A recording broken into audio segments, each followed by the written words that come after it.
મારી પાસે એક ટેલિગ્રામની લિંક આવી હતી અને લિંક દ્વારા મને આ એક સુરેશ મારવાડીના નીલ પુરોહિત આ બે જણનો કોન્ટેક્ટ થયો હતો.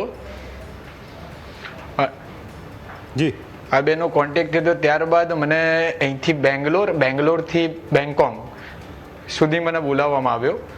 બેંગકોકથી 700 કિલોમીટર દૂર મેસોટ, જેમાં મેં ટ્રાવેલિંગ બાય કાર કર્યું અને ત્યારબાદ ડંકી મારીને એટલે કે બોર્ડર ક્રોસ કરે, જે કે ભારત દેશને ખાલી મારું છેલ્લું લોકેશન એટલી જ ખબર હોય કે ભારત દેશનો આ નાગરિક ખાલી બેંગકોકમાં જ છે, મારું છેલ્લું લોકેશન ત્યાં મળે.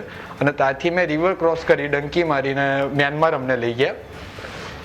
ત્યાં અમે ગયા એટલે પહેલાં એમ હતું કે આ ડેટા એન્ટ્રીનું કામ છે, તો કે અને એ બધું કામ છે કે તમારે કરવાનું છે, તમને 25,000 થાય બસ સેલેરી મળશે, બરાબર.